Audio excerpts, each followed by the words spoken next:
Bonjour à toutes et à tous et bienvenue dans cette deuxième histoire sur les remerciements, sur cette série sur les remerciements des chevaux. Alors aujourd'hui, je vais vous parler d'un cheval qui s'appelle Malouzo, qui appartenait à une amie qui avait d'énormes problèmes avec ce cheval. C'était un cheval, je crois, il est portugais, Malouzo, et qui avait fait de la tauromachie et qui avait été super maltraité. Et quand elle a acheté ce cheval, elle ne pouvait pas l'approcher, tellement il était terrorisé par les humains.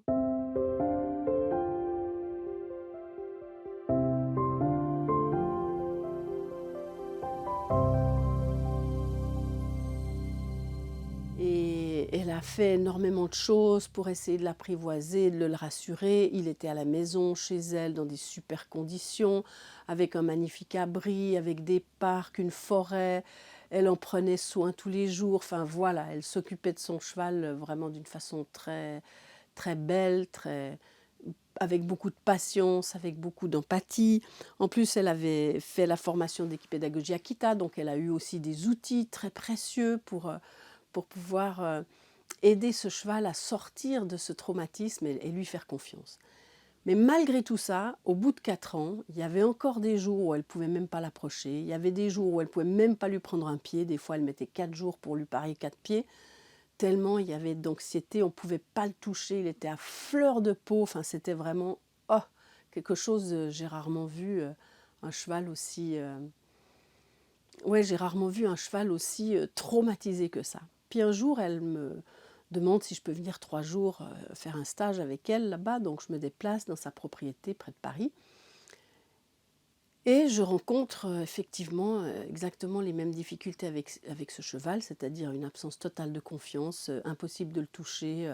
Dès que je le lâche dans le paddock, il part au galop, ta ta ta ta ta ta ta ta ta ta ta ta. Il était tout à fait en capacité de galoper une demi-heure autour de moi sans ralentir, hein, alors que je lui avais strictement rien demandé. J'avais aucune attente, il y avait zéro pression. J'étais juste là, présente, en empathie, au milieu du paddock, en observation. Malgré ce niveau de présence très intense, très empathique, le cheval, il était totalement hors de portée, quoi. Et ça, pendant 3 jours, ça a été comme ça. Et ça m'a beaucoup interpellée parce que quand j'ai rencontré Malouzo, j'avais la conscience que ce que j'avais découvert au niveau quantique, je touchais des lois universelles qui fonctionnaient avec tous les chevaux. Et ça fonctionnait avec tous les chevaux. Tout ce que j'avais mis en place comme façon d'être avec eux, comme manière d'aborder les choses, il n'y avait aucun cheval qui avait résisté à ça. Et pourtant, il n'y avait pas de codification, il n'y avait pas de moyen de coercition. Voilà. Et donc, ce cheval, tout d'un coup, il me remet devant le doute. Je me dis, alors, si ça ne fonctionne pas avec Malouzo, c'est que c'est peut-être pas universel. Donc, je me suis dit, bon, il faut que je revisite. Il faut que je revisite mes croyances par rapport à ça. Et tout d'un coup, c'était vraiment intéressant parce que Malouzo, il était dans des stabulations. Il y avait une haie, une grosse haie devant sa stabulation. Et derrière cette haie, il y avait un paddock, enfin une carrière d'un poney club qui était voisin de mon ami et qui hurlait sur les poneys, les élèves, tous les jours. Enfin, c'était un enseignement catastrophique basé sur le rapport de force, la coercition, la vulgarité, enfin bref.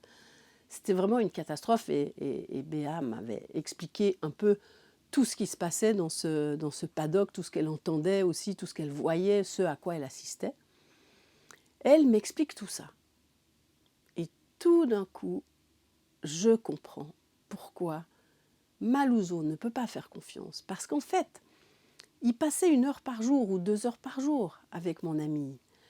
Mais les 22 autres heures, il était dans le bain du centre équestre qui était juste derrière la haie.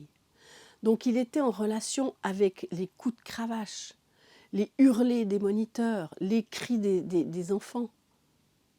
Et donc lui, il était dans ce bain de violence humaine à l'encontre des chevaux. Et donc ce n'était pas possible pour lui de faire confiance à l'humain. Parce qu'il assistait plusieurs fois par semaine à des séances violente, vulgaire, avec beaucoup d'agressivité et de tabassage finalement. Et j'ai dit à mon ami, j'ai dit, tu sais, je pense que tant que tu resteras ici, eh bien, il ne se passera rien de mieux pour ton cheval, parce que il ne peut pas passer ce cap tant qu'il est dans un bain quotidien de violence autour de lui. Quelle que soit la gentillesse avec laquelle tu le soignes, quelle que soit la patience, quels que soient les soins que tu lui prodigues, il est dans un bain permanent de violence, avec la souffrance de ses congénères, ça ne pourra pas aller plus loin.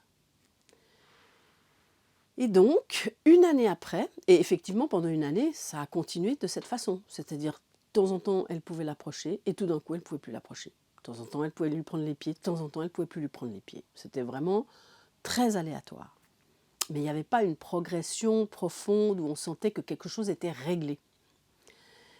Et une année après, elle déménage, ils ont acheté un beau domaine dans une autre région.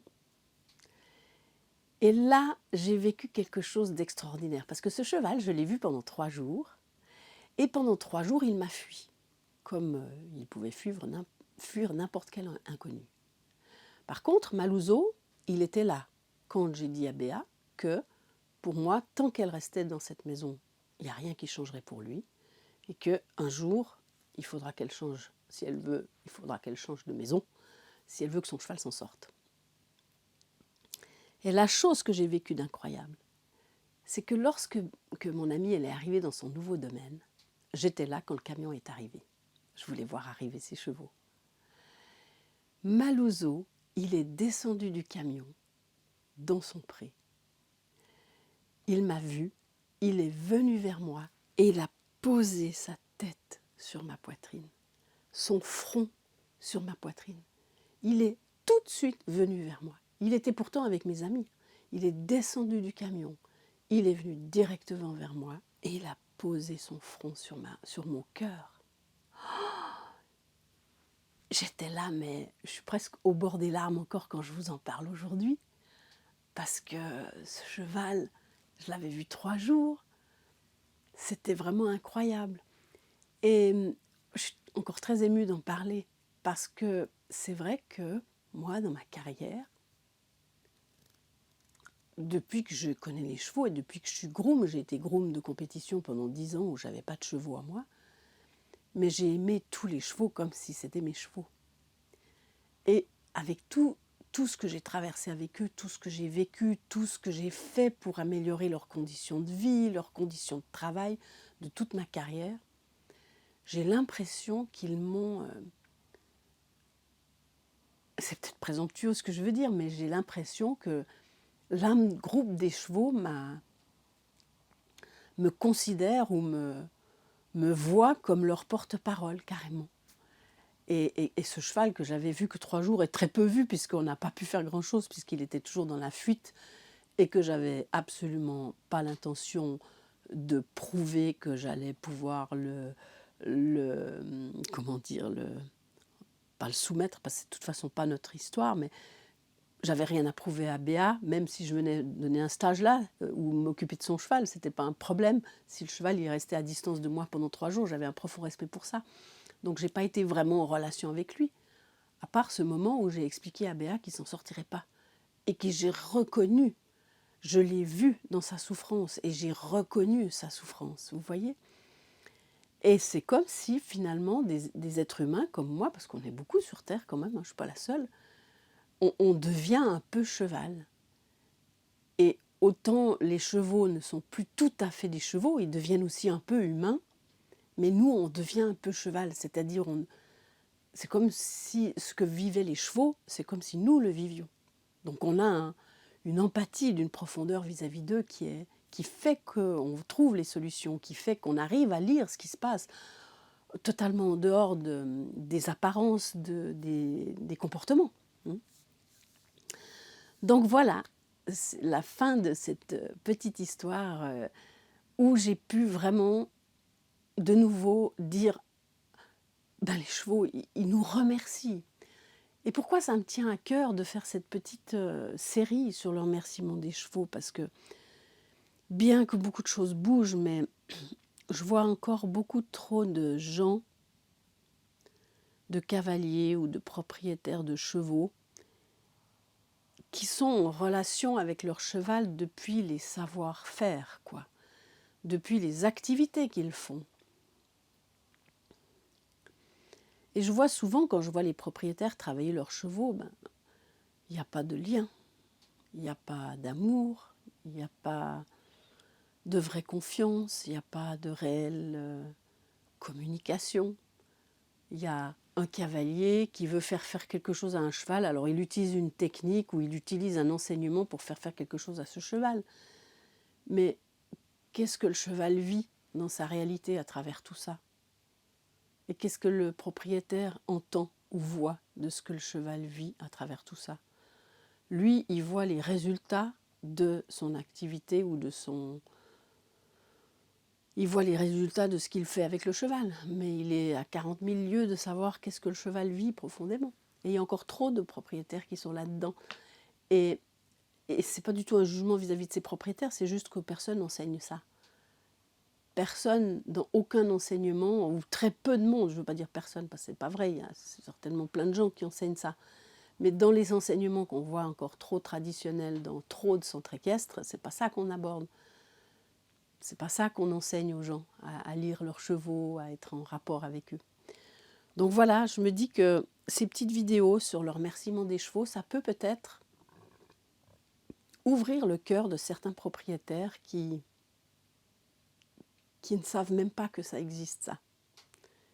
Et ça peut tout d'un coup, s'ils écoutent cette petite série, et les personnes qui écoutent cette série, je vous encourage de faire circuler cette série auprès de gens que vous connaissez qui ont des chevaux ou qui montent à cheval dans des centres équestres, pour que la prochaine fois que ces personnes elles abordent leur cheval, elles ne viennent pas faire quelque chose avec, mais elles viennent juste écouter leur cheval, regarder leur cheval, qu'est-ce qu'il a à leur dire, regarder le regard du cheval, comment il se sent aujourd'hui.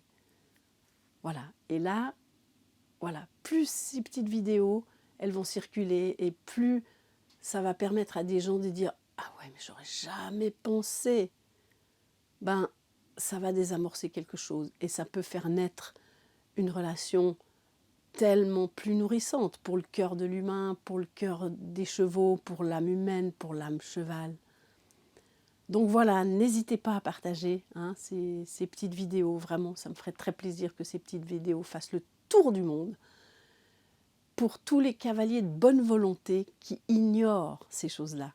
Ils les ignorent parce qu'ils n'ont pas reçu ces enseignements, ils n'ont pas vécu ces expériences, et peut-être c'est quand même ce à quoi ils aspireraient le plus, mais vu que ça ne fait pas partie de la proposition de ce qu'ils apprennent, ça reste un peu un rêve qui peut paraître inaccessible, alors que c'est accessible, mais il faut qu'on passe de la conception mentale de l'équitation à peut-être un regard du cœur vis-à-vis du cheval.